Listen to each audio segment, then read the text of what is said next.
నువ్వు ఎవరికి చేస్తావు నమస్కారం అని కబీర్ అడుగుతాడు. మళ్ళా కబీరే సమాధానం చెప్తాడు, ఏంటంటే ఆ భగవంతుని యొక్క జాడలను చూయించేది ఈ గురువే కాబట్టి మొట్టమొదట నేను ఆ గురువుకే నమస్కారం చేస్తాను. కబీర్ వాణి ఇది. కబీర్ దోహాలు చాలా అద్భుతంగా ఉంటాయి. చిన్న పదాలే కానీ అద్భుతమైనటువంటి మీనింగ్ ఉంటుంది, దాంట్లో చాలా గొప్ప మీనింగ్ ఉంటుంది. అంటే నువ్వు డైరెక్ట్గా భగవంతుడికి మీరు ప్రమాణం చేయాలంటే అంతకంటే ముందు గురువు ద్వారా మీరు నామదానం తీసుకొని ఉండాలా, లేకపోతే దీక్ష తీసుకొని ఉండాలా. ఎందుకు?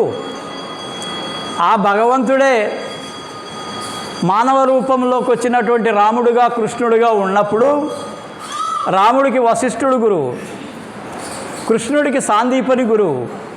మరి ఏమవసరం ఉంది భగవంతుడు భూమి మీదకి వస్తే ఇంకా ఈ భూమి మీద ఉండేటువంటి గురువులను వశిష్ఠుడిని సాందీపని ఎందుకు వాళ్ళ యొక్క ఆశీర్వాదంతో వాళ్ళ నామదానంతో ధ్యానం చేశారు అంటే ఇది వేద ప్రమాణమైనటువంటి విషయం. ఏంటంటే గురువు యొక్క స్థానం చాలా అనంతమైనది, చాలా ఉన్నతమైనది.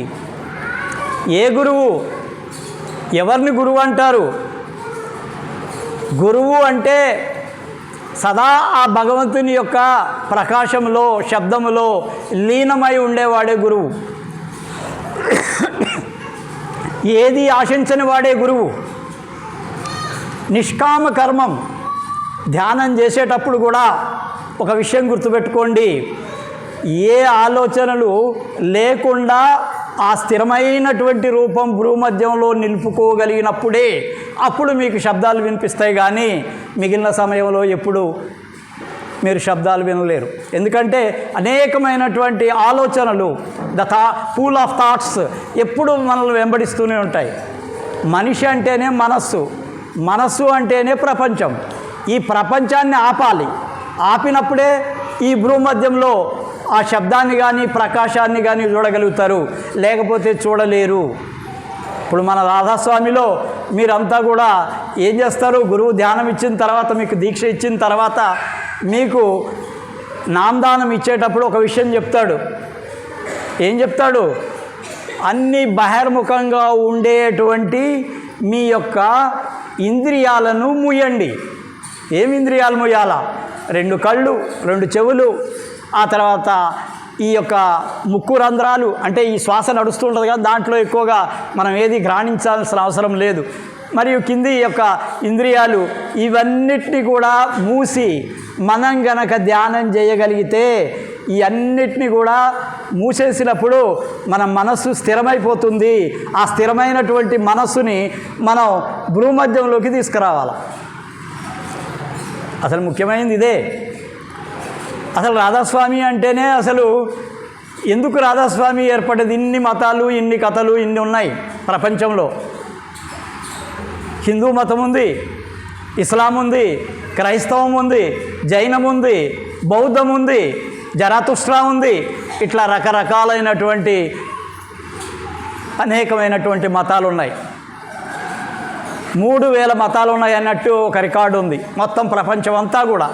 ఎన్ని? 3000 మతాలు మనకు కనిపిస్తుంటాయి. కానీ ట్రైబల్ పీపుల్ అంటే ఎక్కడో అడవుల్లో నివసించే వాళ్ళు, వాళ్ళకు కూడా ఒక దైవం ఉంది. అనేకమైనటువంటి దైవాలు ఉన్నారు, అనేక రకాలుగా ప్రార్థన చేస్తూ ఉంటారు. ఎవరి ప్రార్థన అయితే స్వార్థం లేకుండా ఉంటుందో, ఎవరి ప్రార్థన అయితే కేవలం భగవంతుణ్ణి మాత్రమే చూడాలనుకొని ఉంటుందో వాళ్ళే గొప్పవాళ్ళు, వాళ్ళకే దర్శనమవుతుంది. ఒకసారి ఒక చిన్న విషయం మీకు చెప్తాను. ఇక్కడ భగవంతుని యొక్క లీలల గురించి చెప్తాను. ఒక్క సంగతి, క్రైస్తవంలో ఒక ఆయన ఉండే, మోజెస్ అని ఒక సంత్ మహాత్మా. ఒక పశువులు తోలుకొని ప్రయాణం చేసేటువంటి వాడు ప్రతిరోజు భగవంతునికి పైకి ఆకాశం వైపు చూస్తూ, సూర్యుని వైపు చూస్తూ అతను ఏం చెప్పేవాడంటే, అతనికి వచ్చిన భాషలో భగవంతుని ప్రార్థన చేసేవాడు. విన్నారా? అతనికి తెలిసిన భాషలో అతనికి ఏదైతే వస్తుందో నిస్వార్థంగా ఏమీ ఆశించకుండా భగవంతుడిని ప్రార్థిస్తూ ఉంటే ఈ మోజెస్ అనే ఆయన విని ఏమంటాడంటే, అరే పిచ్చోడా, ఇట్లా కాదు భగవంతుడిని ప్రార్థించాల్సింది, చాలా ఉంది, నీవు ఒక శ్లోకం నేర్చుకో, ఒక ప్రార్థన నేర్చుకో, రోజు అదే చేయాలి అన్నాడు. కానీ అప్పుడే ఆకాశవాణి అయ్యింది, రే మోజెస్, నువ్వు చెప్పేది కరెక్ట్ కాదు, వాడు నిస్వార్థపరుడు, కోరికలు లేనివాడు, అనంతమైనటువంటి ప్రార్థనతో ఉన్నవాడు, వాడే గొప్పవాడు నీకంటే అన్నాడు. ఏమన్నాడు? వాడే గొప్పవాడు నీకంటే, ఎందుకంటే వాడి మనసు పూర్తిగా నా వైపే అంకితమైంది. నువ్వు శ్లోకాలు అవి ఇవి అని చెప్తున్నావు, నువ్వంతా ప్రపంచంలో 10 మందికి నేర్పడానికి ఇది, వాడు నన్ను గురించే చెప్తున్నాడు, కాబట్టి వాడే గొప్పవాడు. ఇది అంటే మనం చేసే ప్రార్థన మన స్వార్థానికి కాకుండా కేవలం భగవంతుణ్ణి దర్శించాలనే ఉద్దేశంతో కనుక చేసినట్లయితే మీ ప్రార్థన అంగీకరించబడుతుంది. అసలు నిజమైన గురువు ఎవరైతే ఉన్నారో వాళ్ళు ఏది ఆశించరు. శిష్యుకో ऐसा चाहिए गुरु को सब कुछ दे, गुरु को ऐसा चाहिए शिष्य के कुछ भी नहीं लेना. ఏమంటాడు? శిష్యుడు మొత్తం అర్పించడానికి రెడీగా అయిపోవాలి, కానీ గురువు మాత్రం శిష్యుని దగ్గర నుంచి ఏం తీసుకోకూడదు, కేవలం ఆశీస్సులు మాత్రమే ఇవ్వాల.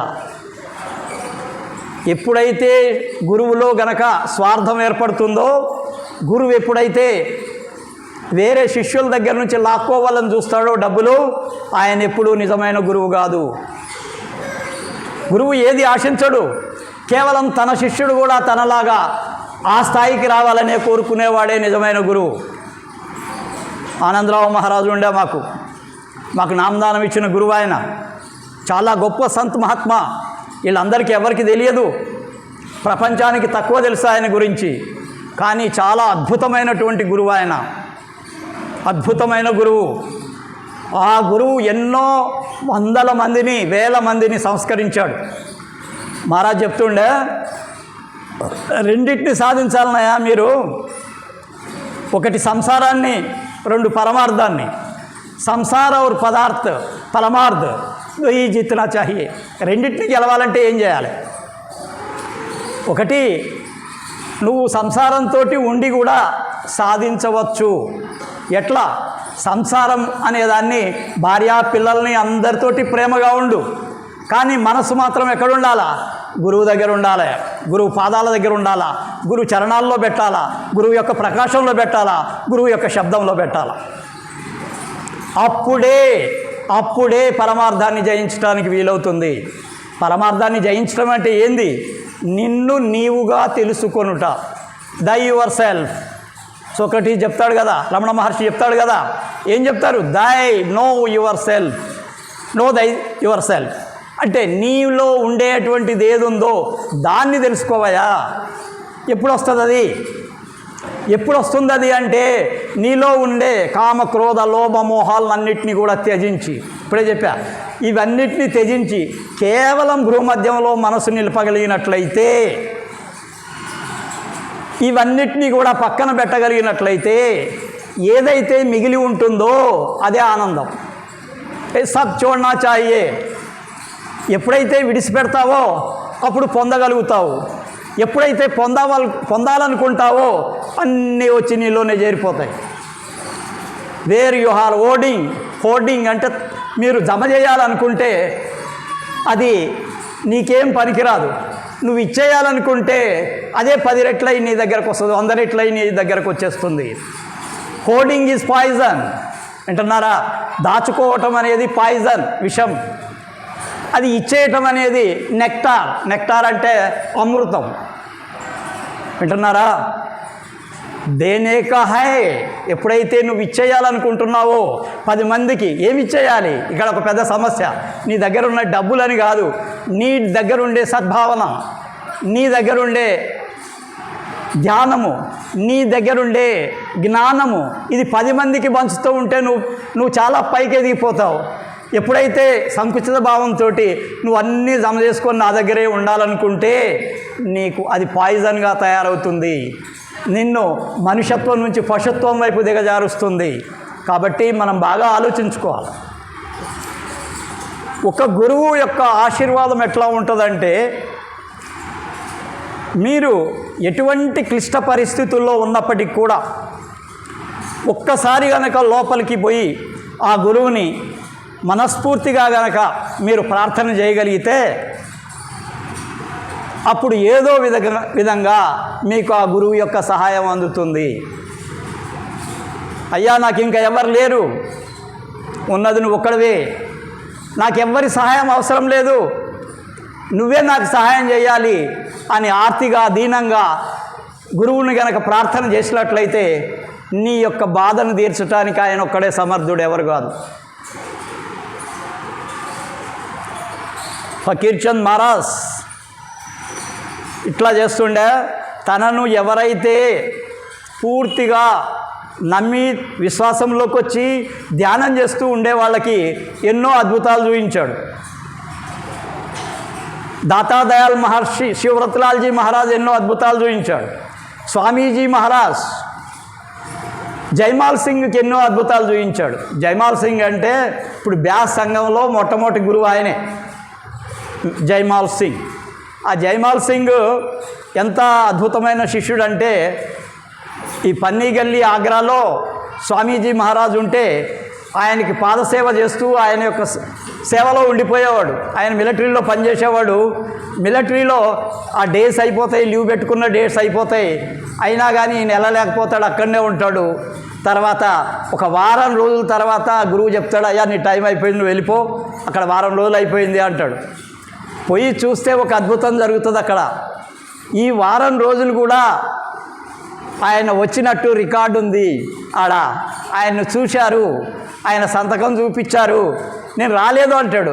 లేదు లేదు నువ్వు వచ్చినావు, నువ్వు నీ యొక్క పని మేము తీసుకున్నాం అని చెప్పి ఆ రికార్డ్స్ అన్నీ చూపిస్తాడు వాళ్ళ ఆఫీసర్.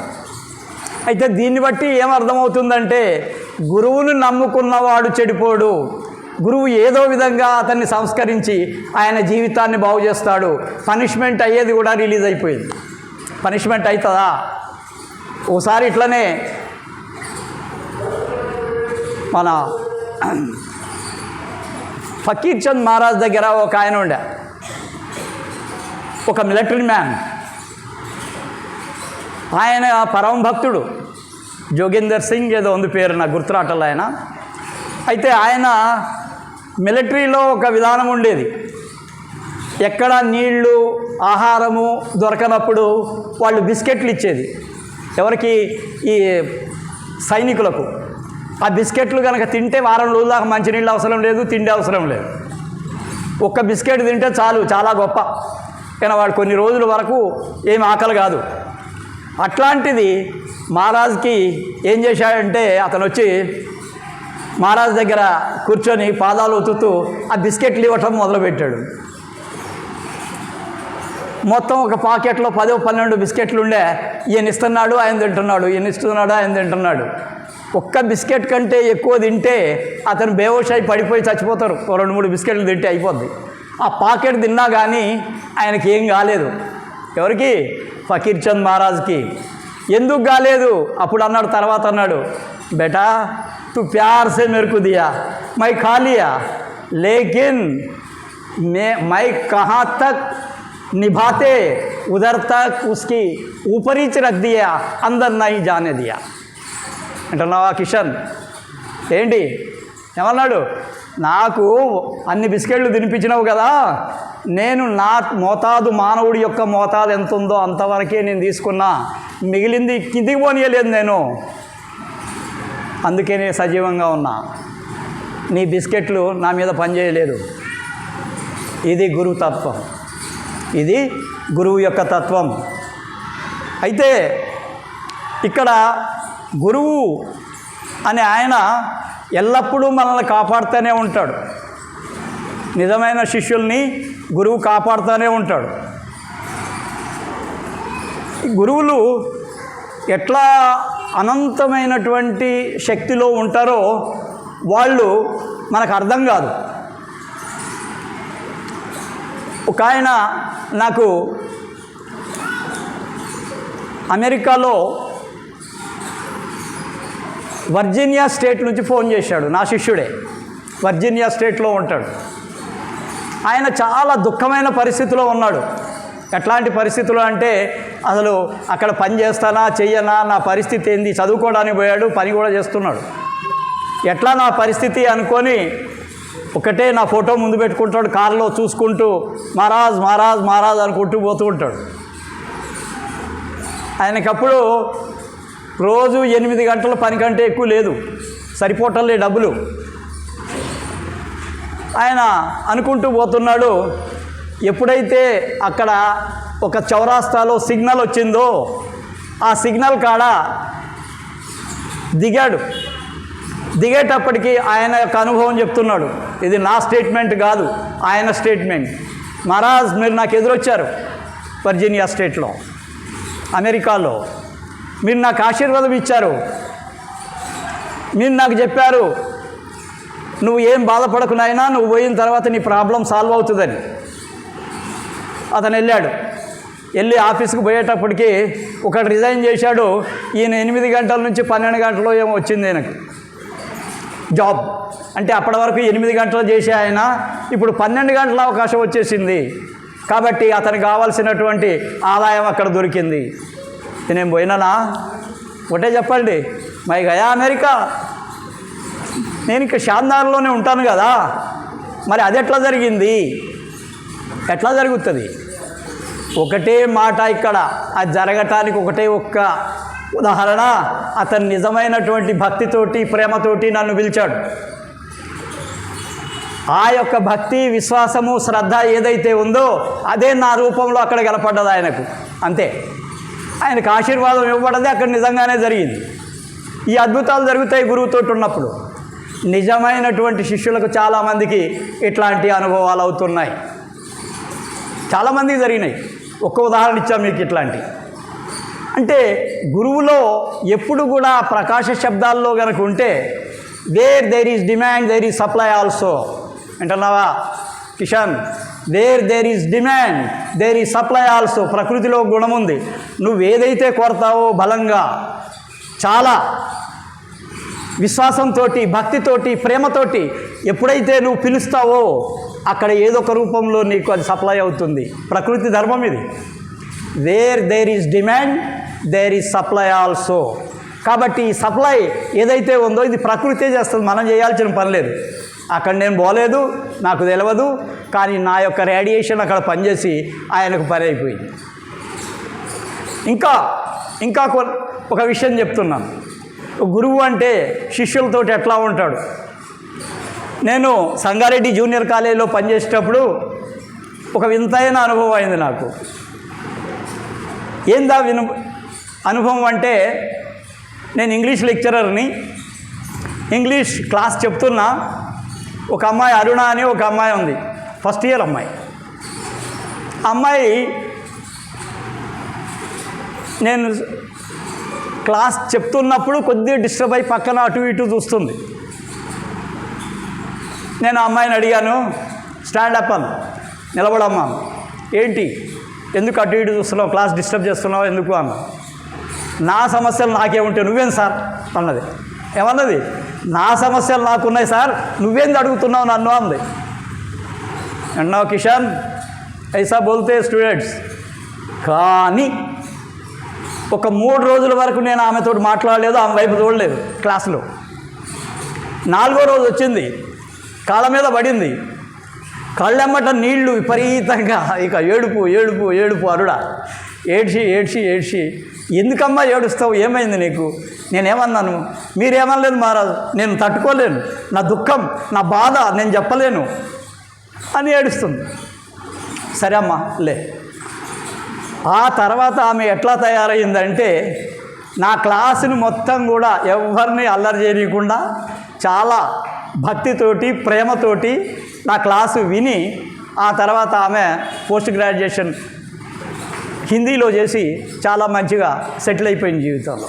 ప్రతి విషయం ఆమె నాతో చెప్పేది, ఇంట్లో సంగతులు కూడా. తర్వాత ముందు అట్లా అంది కదా, ఏం రాజు ముందు అట్లాలే, తర్వాత కాళ్ళ మీద పడే, ఆ తర్వాత ప్రతిరోజు ఏం జరిగినా ఇంట్లో.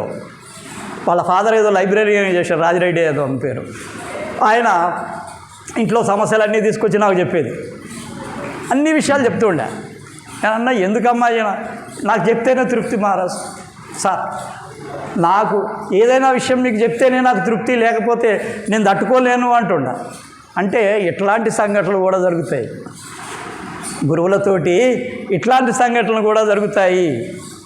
కాబట్టి మనం చేయాల్సింది ఏంటంటే నిజమైన భక్తితోటి, ప్రేమతోటి, విశ్వాసంతో గురువును ఆరాధించినట్లయితే మీకు ఎన్నో లాభాలు అవుతాయి. లాభాలంటే ఏంది, డబ్బులు సంపాదటం లాభాలు అనుకుంటారేమో. డబ్బులు జీవితంలో అవసరమే, నేను కాదన్ను. కానీ అదే ప్రపంచం అని బతకటం మాత్రం తప్పు. ఏం కృష్ణ, అదే ప్రపంచం ఎప్పుడు అనుకోకూడదు. ఎందుకంటే that is the part of life, that's all. Money is the part of life. జీవితంలో అదొక భాగం. దాన్ని నేను వ్యతిరేకించటం లేదు, కానీ దాన్ని ఎంతవరకు ఉంచాలో అంతవరకే ఉంచాలా. దాని యొక్క ప్రభావం ఎక్కువైందంటే నిన్ను తినేస్తుంది అది. నీ ఆలోచనలన్నీ మహారాజ్ చెప్తుండే, ముకుంద్ రెడ్డి మహారాజు కూడా ఇది అనేది, ఆనందరావు మహారాజు కూడా అనేది 99 అంటుండే. 99 అంటే 99.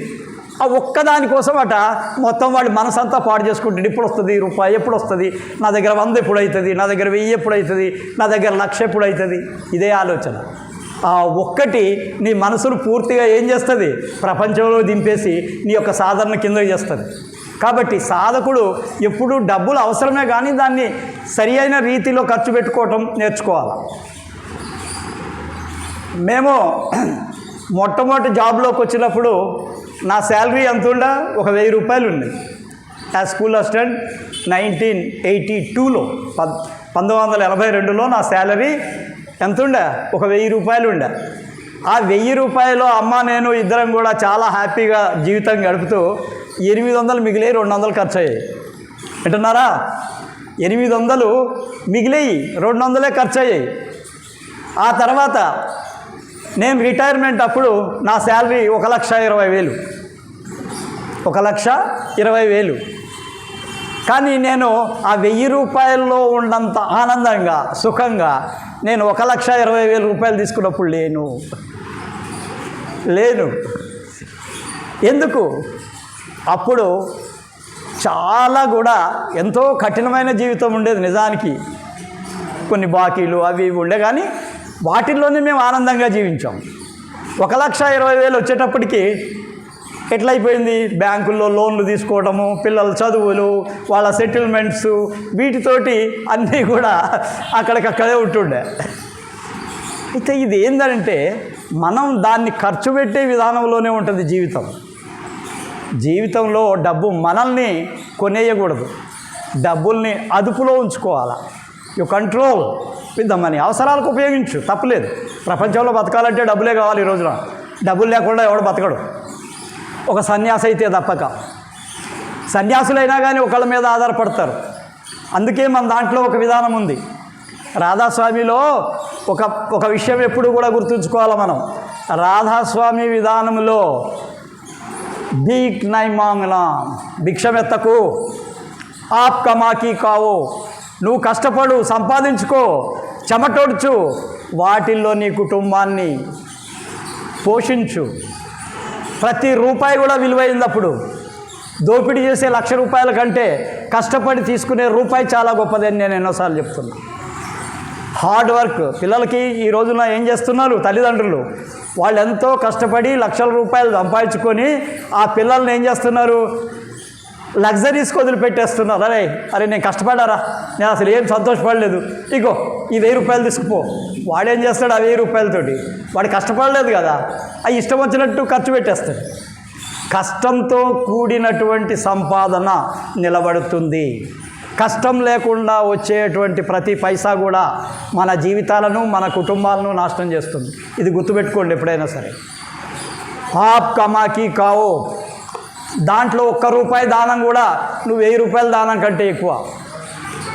దానం చేస్తే ఏమవుతుంది? దానం చేస్తే దరిద్రం పోతుంటుండే ఆనందరావు మహారాజు మాతోటి. ఆయన చెప్పేది, దానం చెయ్యి, సంపాదించిన దాంట్లో రూపాయి దానం చెయ్యి, 10 రూపాయలు దానం చెయ్యి, కానీ అది నీ కష్టంతో కూడుకున్నదై ఉండాలి. అప్పుడే దాని విలువ. అది నీ కుటుంబాన్ని రక్షిస్తుంది. నీ యొక్క రూపాయికి 10 రూపాయలు సంపాదిస్తుంది తర్వాత, అదేం కాదు. కానీ ఆ ఇచ్చేది ప్రేమతోటి, భక్తితోటి, శ్రద్ధతోటి నువ్వు గనక ఇయ్యగలిగితే, దానం చేయగలిగితే నీ దరిద్రం వదిలిపోతుంది అంటున్నా. దరిద్రం పోవటానికి ఒక్కటే సంగమేశ్వర్, దాన్ కర్నా చాహియే, దానం చేయాలి. కానీ ఎట్లా మహారాజ్ చెప్పిండు నేను చేస్తున్నా అనేది కాదు. నీ మనస్ఫూర్తిగా నువ్వు సంపాదించే 900లో ₹1 రోజు నీకు చెప్పింది మనస్ఫూర్తిగా దానం చేయి.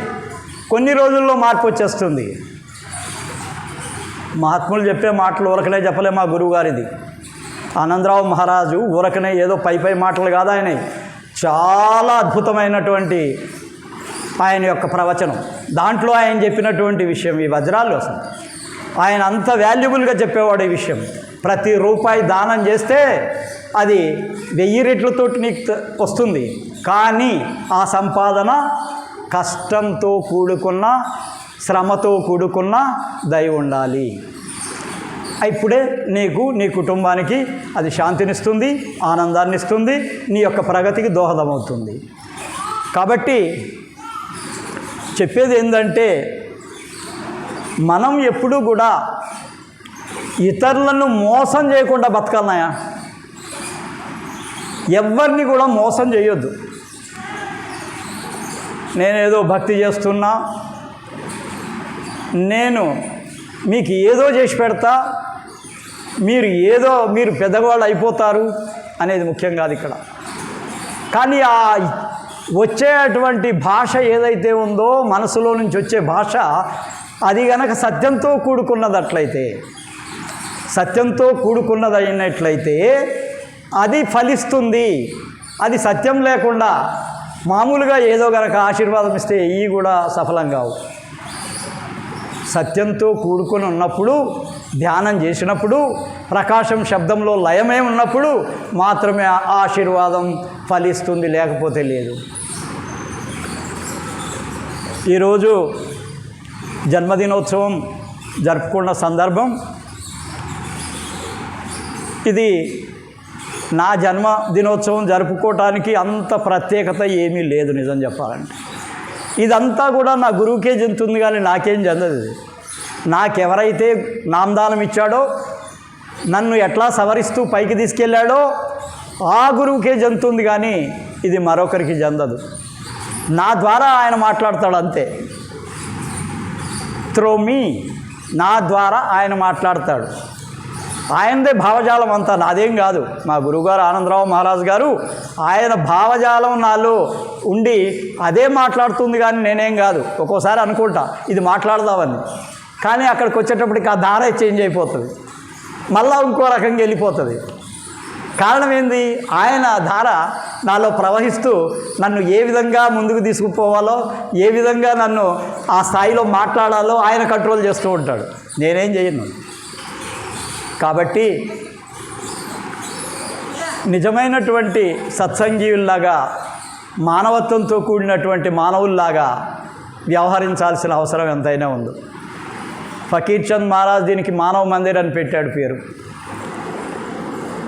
మన ఆనందరావు మహారాజ్ గారు దాన్ని బీమ్యాన్ సొసైటీ అని పెట్టాడు. ఆది గురువు అయినటువంటి రాయ్ సాలిగ్రామ్ మహారాజ్ ఆయన దీన్ని రాధాస్వామి అన్నాడు. రాధా ఆ సూరత్ కరు, స్వామి ఆప్ శబ్ద్ పైషాన్. చూశారా ఇది? రాధా అనేది ఆది సూరత్ కా రూప్. ఆ సురత్ అంటే సూర్యకిరణము లాంటి ఆత్మ. ఈ సురత్ పైనుంచి కిందకి దిగొచ్చింది. దీన్ని మళ్ళా మనం ఏం చేయాలా? స్వామిని కలవటానికి పోతున్నాం. మనము ఎవరిని కలవటానికి పోతున్నాం? స్వామిని కలవటానికి పోతున్నాం. రాధా అనే ధార ద్వారా పైనుంచి కిందకు వచ్చినటువంటి ధారని మళ్ళా భూమధ్యం నుంచి మళ్ళా పైకి తీసుకొని వెళ్తున్నాము. దీన్ని ఏమంటారు? ఏ ధార రాధా హోగే. ఏమైపోయింది?